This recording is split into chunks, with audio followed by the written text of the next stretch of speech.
Have you ever wondered what you would do if two strange children appeared at your door asking for help, but something in their eyes made you feel such deep terror that every fiber of your being screamed at you to run? This is the story that happened to me 3 years ago and still keeps me awake at night. It all started that late summer afternoon when I was getting ready to leave. The sun was slowly fading, painting the sky that orange color I loved so much. I had been loading some boxes into my car, nothing important, just things I needed to take to the store. It was a normal, quiet afternoon, one of those where you don't expect anything out of the ordinary to happen. But life has a very particular way of surprising you when you least expect it. While I was closing the trunk of my car, I heard the familiar sound of bicycle wheels on asphalt. When I turned around, I saw two kids pedaling slowly toward my driveway. There was nothing particularly strange about that. My neighborhood has always been safe, and it's common to see children playing in the afternoons. However, something about the way they moved caught my attention. It wasn't the typical speed of kids who were playing, nor did they seem to be in a hurry to get somewhere. They moved deliberately, with a purpose I couldn't understand. They stopped a few meters from where I was standing, close enough for me to see them clearly. They appear to be about 10 or 11 years old, wearing normal clothes, jeans and t-shirts, nothing out of the ordinary. But there was something about their posture, about the way they looked at me, that sent a chill down my spine. One of them, the taller one, was the first to speak. His voice was polite, almost too polite for a child his age. "Can you give us a ride to the store?" he asked with a calm that I found disturbing. There was no urgency in his voice, none of the typical childish energy you would expect. It was as if he was reciting lines from script he had memorized perfectly. I looked toward their bicycles, which were in perfect condition, with no signs of damage to justify their request. "You have bicycles," I replied, trying to sound friendly, but feeling my smile was forced. "Why do you need me to give you a ride?" It was a logical question, wasn't it? If they had working bicycles, why would they need a stranger to drive them? I expected a simple explanation, maybe that one of the bicycles had a flat tire or something like that. But they didn't respond. They just stood there, staring at me intently. The silence stretched between us in an uncomfortable, unnatural way. I could feel my heart starting to beat faster, though I didn't understand why. There was nothing obviously threatening about the situation. They were just two kids asking questions. But my instinct was screaming at me that something was terribly wrong.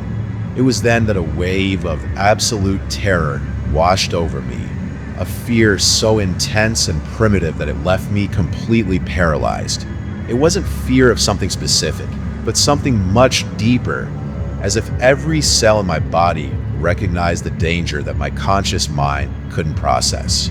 It was the kind of fear that animals must feel when they detect a natural predator, pure and instinctive.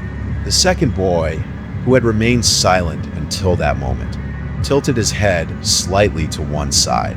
The movement was subtle but disturbing, like that of a curious animal studying its prey. And it was then that I finally really saw them, when my gaze focused on what I'd been unconsciously trying to avoid. Their eyes were completely black. I don't mean very dark brown or dilated pupils. They weren't in shadow, nor was it an effect of the evening light. They were pure, deep, uninterrupted black, as if they were empty wells where there should have been iris and pupils. There was no reflection in them at all, no sign of the humanity you would expect to see in anyone's eyes. It was like looking directly into the void. The sensation I experienced when I saw those eyes is something I cannot completely describe with words.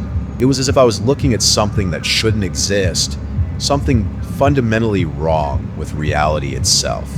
My body began to shake involuntarily, and I felt as if the air had become thicker, harder to breathe. "Please leave my property," I managed to say, though my voice came out shaky and barely audible. Each word cost me enormous effort, as if I had to fight against some invisible force trying to silence me. I knew it sounded rude, but at that moment I didn't care about politeness. I just wanted them to go away, to disappear and leave me alone. But they didn't move. They didn't even blink. They just stood there, completely motionless like living statues.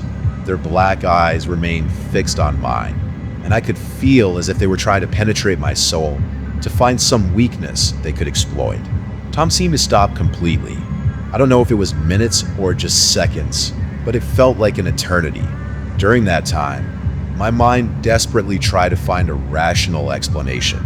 Maybe it was some kind of strange medical condition or special contact lenses, or just my imagination playing tricks on me due to stress. But deep down, I knew none of that was true. What I was seeing was real, and it was completely unnatural. Finally, without saying a single word, both children turned around and walked back to their bicycles. Their movements continued to be slow and deliberate, as if they had all the time in the world. There was no frustration in their behavior at my refusal, no disappointment, no recognizable human emotion. They simply accepted my answer and left.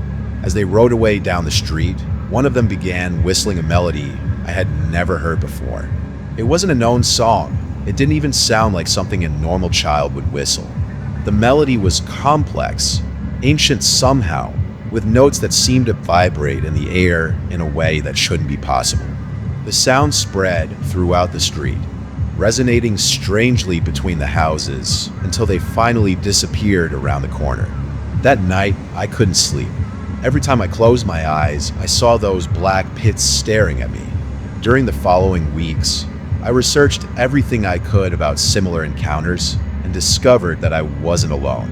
There are hundreds, maybe thousands of reports of encounters with black-eyed children around the world. All describe the same feeling of primitive terror, the same sensation of being in front of something that doesn't belong to our world. Some say they are supernatural entities, others believe they are aliens, and there are those who think they are some kind of government experiment. But I know what I saw that afternoon, and I know what I felt. Whatever it wasn't human, and it definitely wasn't something any person should encounter. To this day, 3 years later, I still live in the same house, but I never go out alone at dusk again. Every time I hear bicycle wheels on the street, my heart races and I have to make sure my doors are locked, because I know that someday they might come back, and next time, maybe they won't accept no for an answer. If you made it this far, please let me know in the comments if you've had any similar encounters, or if you know someone who has been through something like this. Your like helps me a lot to keep sharing these real stories that need to be told. And don't forget to subscribe to the channel, because I have many more disturbing experiences to share with you. Remember, reality is sometimes much more terrifying than any fiction.